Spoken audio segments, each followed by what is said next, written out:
Welcome जी, आपका स्वागत है हमारे चैनल एंड एस्ट्रो में। और आज आपको हम बताएंगे ग्रह उदय के समय के बारे में।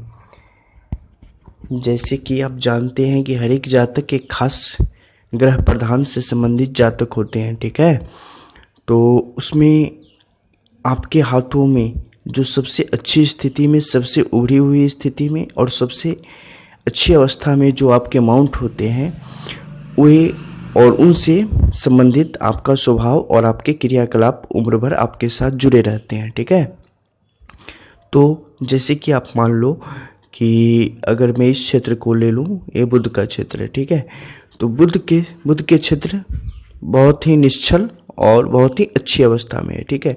उभरा हुआ है, सब कुछ सही है उसका, मतलब जैसा एक श्रेष्ठ रूप में उसे होना चाहिए वैसे अगर वो है तो क्या होगा इससे। तो इससे पता चलता है कि जातक बुध ग्रह से संबंधित है, जातक बुध ग्रह प्रधान जातक है, ठीक है। तो बुध ग्रह प्रधान जातक है, तो बुध ग्रह प्रधान जातक को कब और किस उम्र में किस तरीके के लाभ प्राप्त होंगे, इसी तरीके से आपको मैं आगे जो भी ग्रह हैं उसके अनुसार बताऊंगा। क्योंकि आप में से बहुत सारे लोग होंगे जो सूर्य प्रधान जातक होंगे, बहुत सारे लोग होंगे जो आपको गुरु प्रधान जातक होंगे, बहुत सारे लोग शनि प्रधान जातक होंगे, कुछ लोग मंगल प्रधान जातक भी होंगे, ठीक है। बहुत सारे लोग चंद्र प्रधान जातक भी होंगे, शुक्र प्रधान जातक भी होंगे, केतु प्रधान जातक तो वैसे बहुत कम मिलते हैं, और राहु प्रधान तो खैर बहुत ही मुश्किल है मिलना। फिर भी मैं सबके बारे में आपको बताऊंगा कि हर एक ग्रह का अपना उदय समय क्या है, किस काल में वे सबसे ज़्यादा अच्छी अवस्था में होते हैं, सबसे ज़्यादा फल देने की अवस्था में होते हैं, किस उम्र में वे सबसे ज़्यादा सक्रिय होते हैं, किस उम्र में उनसे आप सबसे ज़्यादा लाभ प्राप्त करने की योग्यता रखते हैं, कब वो सबसे ज़्यादा लाभ देने की स्थिति में होते हैं। इसके बारे में आज इसके विषय में हम जानेंगे। दोस्तों, एक काफ़ी गुड विषय है, ये बहुत ही लंबा ये है। इसे अगर मैं आपको बताऊं हर एक ग्रह की कि हाँ, क्योंकि क्या होता है कि ग्रह उदय समय के अलावा उस ग्रह पर उससे संबंधित, उस माउंट पे उससे संबंधित अगर कोई शुभ रेखा है तो उसके उम्र में 7 से 12 साल के बीच का अंतर आ जाता है, ठीक है। 7 से 12 साल ऊपर हो जाएंगे या नीचे हो जाएंगे, वे वहाँ पर उस ग्रह से संबंधित शुभ रेखा के होने की स्थिति में भी होता है। तो इसीलिए आज मैं आपको सिंपली बता दे रहा हूँ इसका क्लियर फॉर्मूला कि हाँ, इसे इनका ग्रह उदय का समय क्या है। तो इस तरीके से आप इसे समझ पाएंगे कि हाँ, इस उम्र में इसका ग्रह उदय समय है तो इस उम्र में सक्रिय हो जाता है। लेकिन अगर उस पर कुछ अशुभ रेखा है तो उसमें थोड़ा सा उसका ड्यूरेशन बढ़ जाएगा। अगर वो 32 से होना है तो क्या होगा कि वो आपको 38 से होगा, 39 39 से होगा। लेकिन अगर वहीं पे शुभ रेखा है तो आपका उससे 6 से 7 8 साल पहले भी हो सकता है। तो इस तरीके से उसके बारे में विश्लेषण, जब कोई पामिस्टर आपको मिलेगा तो उसके बारे में बेहतर विश्लेषण वो करके आपको बताएंगे कि आपके हाथों की क्या स्थिति है। लेकिन अमूमन हम सबके हाथों की अगर मिला के चले तो अपवाद को कुछ छोड़ दे तो जनरली जैसा इनका उदय समय है वो मैं आपको अभी बता दिए देता हूँ ताकि आप उसे समझ सके। तो दोस्तों, हम शुरू करेंगे गुरु के पर्वत से, ठीक है, कि गुरु के पर्वत का उदय समय कब है। दोस्तों, गुरु का पर्वत आपकी हथेली में पाए जाने वाले एक सबसे महत्वपूर्ण ग्रह है, सबसे महत्वपूर्ण माउंट है। और इसकी एज की अगर बात करें तो सबसे बढ़िया इनकी एज है, बहुत ही मतलब आपके जीवन में सबसे पहले अगर उदय होने वाले कोई ग्रह है तो यही है। 16 वर्ष की अवस्था में एक ग्रह उदय हो जाता है, ये फल देना शुरू कर देते हैं।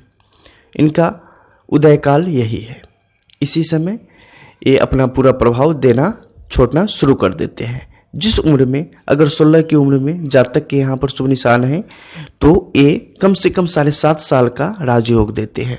और 7.5 साल का राजयोग ऐसा होता है जिसमें व्यक्ति दिन दुगुनी रात चौगुनी करता है। ऐसे बहुत सारे जातक मेरे पास आते हैं, मिले हैं, जिनका कि ये चल रहा था, बहुत सारे मैंने ऐसे पाम आप लोगों के साथ भी डिस्कस करे हैं, तो ऐसी अवस्था आ जाती है। तो 16 वर्ष की उम्र से ये अपना प्रभाव देना शुरू कर देते हैं। अब अगर यहाँ पर कुछ बुरी रेखाएं होंगी तो इसके टाइमिंग में थोड़ी सी बढ़ोतरी हो जाएगी। कुछ अच्छी रेखा होंगी तो ये 16 से शुरू हो जाएंगी, या 16 से थोड़ी पहले से भी, मतलब 12 से कम पे नहीं होती है, तो 12 से ही शुरू हो जाएंगी।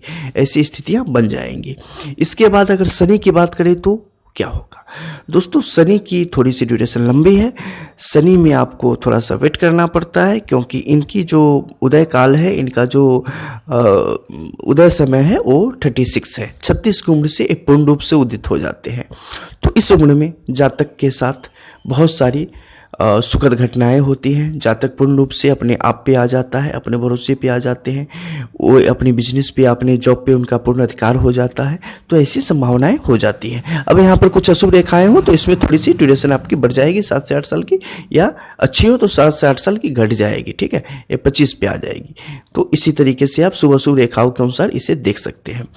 इसके अलावा अगर बात करें आपको हम आपके सूर्य पर्वत की, कि सूर्य का कब है ग्रह उदय का समय, तो दोस्तों सूर्य पर्वत का बहुत ही अच्छा है। चूंकि आप जानते हैं कि कला के क्षेत्र में और गवर्नमेंट जॉब से रिलेटेड जो भी आपके बहुत कुछ है वो सूर्य से संबंधित है। तो इसलिए सूर्य ने अपना उदय समय भी सूर्य का जो है उसी अनुसार है।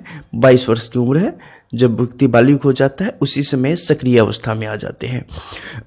तो अगर किसी को नौकरी में विलंब हो रहा है, कुछ प्रॉब्लम हो रही है, मतलब वो ग्रह उदय अभी नहीं हुआ है, तो उस अनुसार। और सबसे बड़ी बात होती है कि आप किस ग्रह से संबंधित जातक हैं, तो उस अनुसार आप इसमें भी 7, 14 का 12 का आप आगे पीछे करके देख लें। इसके अलावा अगर बुध की बात करें कि बुध का ग्रह उदय समय कब है, तो दोस्तों बुध का शनि से थोड़ा सा ही कम है, लेकिन इनका है 32 वर्ष। 32 वर्ष की अवस्था में पूर्ण रूप से उदित अवस्था में होते हैं। ये इनकी उदित अवस्था है। इस समय आप इनसे संबंधित कार्यों में ये बहुत ही ज़्यादा फायदे के चांसेस बढ़ जाते हैं जब आप इनसे संबंधित जातक हैं। इसके अलावा मंगल की बात करें तो मंगल का कब है, तो दोस्तों मंगल उच्च अवस्था में जो है सो, और नीच अवस्था में मंगल 1 और 2 दोनों का जो है सो 28 है। 28 के समय से ये सक्रिय अवस्था में होते हैं। इसके अलावा चंद्र की बात करें तो चंद्र का कब है, चंद्र का दोस्तों 24 वर्ष की अवस्था से पूर्ण रूप से सक्रिय अवस्था में आ जाते हैं। मतलब इस समय पूर्ण यौवन को प्राप्त करते हैं और पूर्ण रूप से अपने जो इनके अधिकार हैं उसे आप पर लागू करने के लिए स्वतंत्र होते हैं। इसके अलावा शुक्र की क्या है, शुक्र की दोस्तों 25 है। शुक्र से संबंधित जो भी अच्छी बुरी बातें हैं वे 25 से पूर्ण रूप से सक्रिय हो जाती हैं। शुक्र से संबंधित जो बुरी चीज़ें हैं, अगर बुरी लकीरें भी हैं तो आपको 8 से 10 साल पहले से भी शुरू हो सकती है। अच्छी लकीरें हैं तो ये 25 से शुरू हो जाएंगी, तो और सामान्य है फिर भी 25 से शुरू हो जाएंगी। तो ऐसी अवस्थाएं बन जाती हैं। इसके अलावा अगर राहु की बात करें तो क्या होगा, ये तो बहुत कम है, बहुत मिनिमम है, क्योंकि अगर राहु बहुत ज़्यादा आपका उभरा हुआ है, ये तो होता नहीं है, लेकिन अगर उभरा हुआ है तो क्या होगा, तो राहु बहुत कुछ इसमें गुण भी है, बहुत कुछ अवगुण भी है। अगर इस पे कुछ गलत रेखाएं हैं तो व्यक्ति को पूरी तरीके से अकर्मण्य बना देता है, किसी काम का नहीं छोड़ता, बर्बाद कर देता है। कुछ अच्छी रेखाएं हो तो ये आपको इतना बड़ा गुप्त ज्ञान का विशेषज्ञ बना देगा कि फिर पूछिए ही मत। तो ऐसी हो जाती है स्थिति। इसके बाद अगर आप बात करें केतु की, क्या है केतु की दोस्तों 25 है, ठीक है। 25 की एज से केतु पूर्ण रूप से सक्रिय होता है। केतु के सक्रिय होने से क्या होगा, पूरी तरीके से अध्यात्म, वैराग्य, सन्यासी, मतलब एकदम समझ लो कि बन गए बहुत बड़े संत, ऐसी अवस्था आ जाती है। तो दोस्तों ये था इनका उदय काल, जिस समय से ये अपना पूर्ण प्रभाव छोड़ने में पूर्ण रूप से समर्थ होते हैं। इन पर अगर उस काल में या कभी भी इस पर अगर शुभ रेखा उपस्थित हो तो ये आपके लिए बहुत ही ज़्यादा अच्छी अपॉर्चुनिटीज़ देते हैं। उस समय इनके भाग्य फल में, इनका जो फल है उसमें दुगुनी की वृद्धि हो जाती है। मान लो आपके गुरु पर्वत पे, ठीक है, यहाँ पे ऑलरेडी पहले से आपने 16 किए हैं, इसके बाद यहाँ पे आपने वर्ग का निशान है, ठीक है, या क्रॉस का निशान है, तो इस साथ में और भी ज़्यादा फल देना शुरू कर देंगे। आप करोगे 60% आपको मिलेगा, 7%, तो मतलब ऐसा ही हो जाता है। अगर उस पर शुभ निशान हो और उम्र आ जाए तो उस उम्र में व्यक्ति बहुत ही ज़्यादा ऊंची अवस्था की तरफ बढ़ जाता है, बशर्ते आप गुरु प्रधान जातक हो।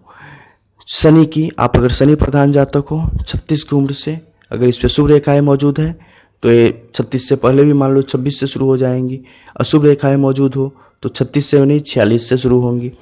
तो उसमें थोड़ी मुश्किलें आ जाती हैं कि अशुभ रेखाएं कब तक हैं और उनका आप पर कितना प्रभाव है, उस अनुसार आप इसे समझ सकते हैं। तो दोस्तों, और इसका विस्तार में आपको हम फिर किसी सेशन में विस्तार से कुछ और इसमें बहुत सारी बातें हैं उनके बारे में भी चर्चा करेंगे। ठीक है, बाय।